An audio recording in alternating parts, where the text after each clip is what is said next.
We would now like to know the latest in the matter from the Indonesian ambassador to Sweden, His Excellency Kamapradipta Isnomo. Hi, Mr. Ambassador. Hello, good afternoon, Rangga, Rahma, and Alia. Good afternoon, Good afternoon to you too. Hi, Mr. Ambassador. Let's jump into this matter really quickly. Can you share with us how the incident happened, and had the diplomatic community heard about the plan before this news broke? Thank you. Well, this request has been submitted by the perpetrator a few days before, even a few weeks ago, and most of the embassies here in Sweden were monitoring the court process because prior to this incident, the court has rejected his request. But at a sudden change, one day prior to the Eid-ul-Adha celebration, the High Court granted the request of the perpetrator, and therefore the police had no choice but to give permission and provide protection for the perpetrators to conduct the burning of the Qur'an right on the day when Muslims were celebrating the Idul Adha. But I must say that during the incident, all of the Muslim community in Sweden were very much disappointed, but at the same time, they were very cool in terms of reacting towards the incident. There were no violence, there were no demonstrations. In fact, Muslims who just conducted prayer at the mosque, at the scene, provided chocolates to all the onlookers and witnesses when the incident took place. All right. Ambassador Isnomo, now we know that this kind of incident is similar to the burning of the Quran in January, which was carried out, in fact, by right-wing politician Rasmus Paludan. Now, how is the July 28th incident this year different from the January incident? Well, this time around is certainly different because this time around it was an Iraqi refugee, not a Swedish national yet.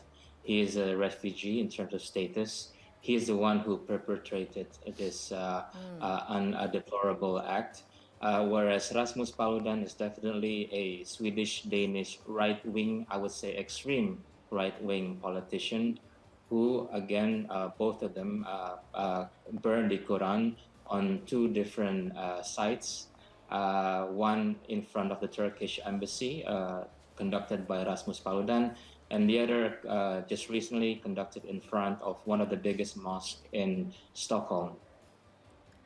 Okay, Mr. Ambassador, Indonesia's foreign ministry has condemned this incident, while several countries have recalled their ambassadors in Sweden. What measures did the Indonesian embassy in Stockholm take in response to this matter? Well, the embassy, of course, must align itself with whatever the policy has been decided by the foreign ministry in Jakarta. But of course here, when we heard about this news, the embassy, myself, together with other OIC ambassadors who are based and on duty here in Sweden, wrote a letter directly to the Vice Foreign Minister of Sweden during that day, in which all of us, including myself, received a response immediately from him. Besides that, we here at the embassy, we have an obligation to protect and also to monitor our citizens abroad, knowing very well that we have approximately 1,500 Indonesians living in Sweden. So having said that, yesterday we have issued an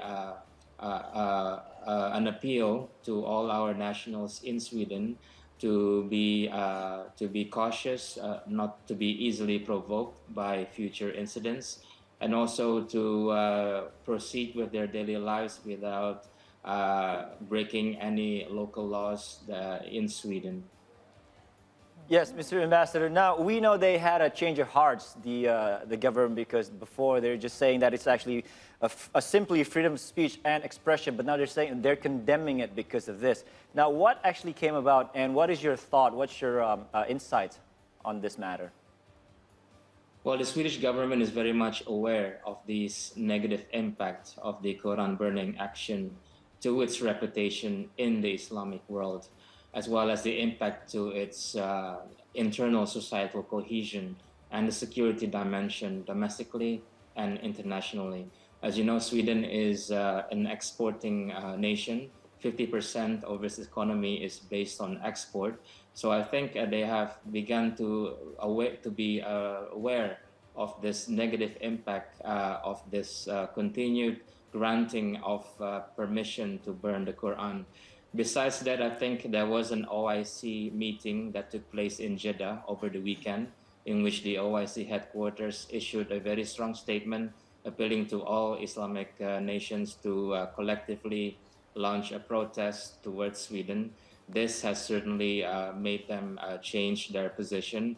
And lastly, of course, this incident took place just a few days before the NATO summit. And as you know, Sweden is one of the two countries that have strong interest and desire to join NATO. As you know, Turkey is also a member of NATO. I think this incident will also be serve a separate challenge for Sweden in terms of its application to the NATO. All right. Now, Ambassador Isnomo, I'd like to go a bit personal on this question now. Apart from these incidents, you as a Muslim and living in Sweden, could you share your experience? Have you heard or even experienced yourself any Islamophobic actions from the locals? Well, I have not experienced one single bit of discrimination with regards to myself being an Indonesian citizen here or being a Muslim living in Sweden. The reason being because religion in Sweden is perceived and viewed as a very personal and private matter. It's very rare that all of us talk religion in public or anywhere else because religion is simply confined to private sphere. So to answer your question, I have not encountered nor experienced any form of racism due to the fact that I'm Indonesian or being a Muslim here. All right, thank you very much, Yes. Ambassador Kamapradipta Isnomo, Ambassador of Indonesia for Sweden. Thank you for talking to SEAToday. Stay safe.